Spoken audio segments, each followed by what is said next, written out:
Hi friends, welcome to easy BTech. మన తెలుగు వాళ్ళ కోసం ప్రాబ్లం అనేది ఈజీగా అర్థమయ్యేటట్టు చెప్తాను.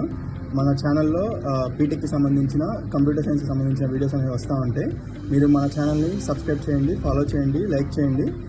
మీకు అర్థమయ్యేటట్టు నేను చెప్పడానికి ట్రై చేస్తాను. మీకు ఏమైనా డౌట్స్ ఉంటే కామెంట్స్ అడగొచ్చు. ఫస్ట్ ఈరోజు వచ్చేసరికి మనం ఎన్ఎల్పిలోని బ్యాగ్ ఆఫ్ వర్డ్ మోడల్ గురించి డిస్కస్ చేసుకుందాం. అసలు ఈ బ్యాగ్ ఆఫ్ వర్డ్ మోడల్ అనేది ఏంటో ఇప్పుడు చూద్దాం. బ్యాగ్ ఆఫ్ వర్డ్ మోడల్ అనేది న్యాచురల్ లాంగ్వేజ్ ప్రాసెసింగ్ అంటే ఎన్ఎల్పిలో వాడతారనమాట. ఎందుకంటే ఇది ఏం చేసిద్ది అంటే ఒక టెక్స్ట్ని న్యూమరికల్ ఫార్మేట్లోకి మార్చిద్ది. ఎందుకు? మిషన్ లెర్నింగ్ అనేది అర్థం చేసుకోవడం కోసం. ఇప్పుడు ఈ టెక్స్ట్ని న్యూమరికల్ ఫార్మేట్లో కన్వర్ట్ చేసి machine learning algorithm can be process it. అంటే ఈ టెక్స్ట్ ద్వారా న్యూమరికల్ ఫార్మేట్ కన్వర్ట్ చేసి machine learning algorithm can process it, అంటే ప్రాసెస్ చేయడం కోసం. అయితే దీని యొక్క ఐడియా ఏంటంటే the key idea behind bag of word model ఏంటంటే, ఇప్పుడు ఈ డాక్యుమెంట్ అనేది సెట్ ఆఫ్ వర్డ్స్ లో నుంచి ఆర్డర్ అనేది ఇగ్నోర్ చేస్తుంది. అంటే ఒక వర్డ్స్ నుంచి ఆర్డర్ ఇగ్నోర్ చేస్తుంది, కానీ దాని యొక్క ఫ్రీక్వెన్సీ అనేది కన్సిడర్ చేస్తుంది. అంటే ఇప్పుడు ఆ వర్డ్ అనేది 2 times కానీ 3 times కానీ రిపీట్ అయినా కానీ ఆ ఫ్రీక్వెన్సీ అనేది కన్సిడర్ చేస్తుంది. అయితే ఇప్పుడు మనం ఏం చేస్తామంటే హౌ ఇట్ వర్క్స్, అసలు ఇది ఎలా వర్క్ చేస్తుంది. స్టెప్ 1 వచ్చేసరికి క్రియేట్ ఏ వొకాబులరీ. ఫస్ట్ ఏంటిది, మనం ఒక వొకాబులరీని క్రియేట్ చేసుకోవాలి. వొకాబులరీ అంటే ఏంటిది? It is identify all unique words from the document. అంటే ఒక ఆల్ యూనిక్ వర్డ్స్ అంటే రిపీటెడ్ వర్డ్స్ కాకుండా యూనిక్ వర్డ్స్ ని ఐడెంటిఫై చేయటం. Step number 2, count word frequency. ఆ వర్డ్ అనేది ఆ డాక్యుమెంట్స్ లో నుంచి ఎన్నిసార్లు రిపీట్ అయిందో మనం కౌంట్ చేస్తాం. తర్వాత ఏం చేస్తాం, ఆ కౌంట్ చేసిన వాటిని convert to A numerical representation. ఆ కౌంట్ చేసిన వాటిని ఒక న్యూమరికల్ రిప్రజెంటేషన్ లోకి మనం మార్చుకుంటాం. నెక్స్ట్ వచ్చేసరికి ఇప్పుడు మనం ఏం చేద్దామంటే ఒక ఎగ్జాంపుల్ సాల్వ్ చేద్దాం. ఇక్కడ మనం 3 డాక్యుమెంట్స్ తీసుకుంటున్నాం. డాక్యుమెంట్ 1 వచ్చేసరికి the cat sat on the mat. Document 2 వచ్చేసరికి the dog barked at the cat. Document 3 వచ్చేసరికి the dog sat on the floor. ఇప్పుడు మన ఫస్ట్ స్టెప్ ఏంటిది? Create a vocabulary. ఫస్ట్ మనం క్రియేట్ ఏ వొకాబులరీ చేస్తాం. అయితే ఇక్కడ క్రియేట్ ఏ వొకాబులరీలో మనం పైన ఏం రాసుకున్నాం, it identify all unique words from the documents. అంటే ఏంటిది? ఆల్ యూనిక్ వర్డ్స్ ని ఫైండ్ అవుట్ చేయడం. సో ఇక్కడ ఫస్ట్ క్రియేట్ ఏ వొకాబులరీలో మనం all unique words find out చేస్తాం. ఫస్ట్ ఇక్కడ ఏముంది? ది రాసుకున్నాం, word, cat, sat, on.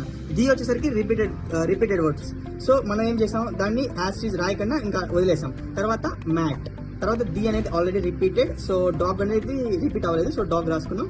Barcode రాసుకున్నాం, ఎట్ రాసుకున్నాం. తర్వాత వచ్చేసరికి ది ఉంది, ది అనేది రిపీటెడ్, క్యాట్ అనేది రిపీటెడ్. తర్వాత ఇక్కడ చూడండి friends, the is repeated, dog repeated, sat repeated, on repeated, the repeated, floor also repeated. ఇక్కడ మనకు వచ్చేసరికి వొకాబులరీ అనేది క్రియేట్ చేసుకున్నాం. మన స్టెప్ 1 కంప్లీట్ అయింది. క్రియేట్ వొకాబులరీ స్టెప్ అనేది కంప్లీట్ అయింది. సెకండ్ స్టెప్ వచ్చేసరికి కౌంట్ వర్డ్ ఫ్రీక్వెన్సీ.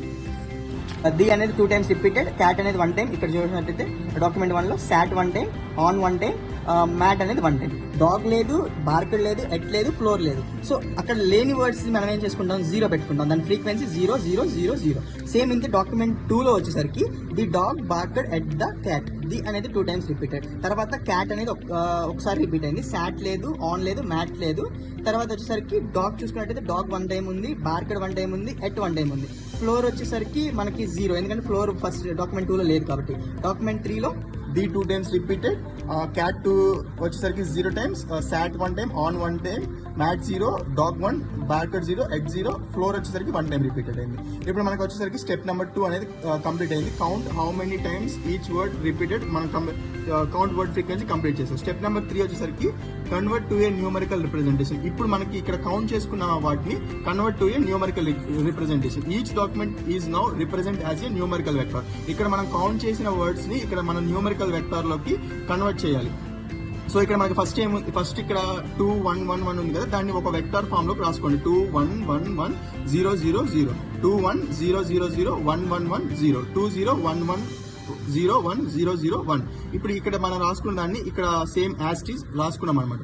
దీనివల్ల మనకి ఉపయోగం ఏంటంటే, ఓన్లీ టెక్స్ట్ అనే దాన్ని ఎంఎల్ అనేది ప్రాసెస్ చేయలేదు అనమాట. టెక్స్ట్ దాని మీద వర్క్ చేయలేదు. సో మనం దాన్ని ఏం చేస్తాం, టెక్స్ట్ ని ఒక వెక్టర్ ఫామ్ లో కన్వర్ట్ చేసుకొని ఆ వెక్టర్ ఫామ్ ద్వారా మనం ఫర్దర్ ఎంఎల్ అనేది ప్రాసెస్ చేయగలుగుతుంది. అంటే న్యూమరికల్ రిప్రజెంటేషన్ ఉండటం వల్ల ఎంఎల్ అనేది ప్రాసెస్ చేయగలుగుతుంది, కానీ ఒక టెక్స్ట్ ద్వారా అది రిప్రజెంట్ చేయలేదు. సో మనం ఇక్కడ ఈ బ్యాగ్ ఆఫ్ వర్డ్ మోడల్ ఉపయోగించి దీని ఒక వెక్టర్ ఫామ్ అనేది కనిపెట్టాం. Thank you guys for watching. Subscribe చేసుకోండి, షేర్ చేయండి, లైక్ చేయండి. Thank you.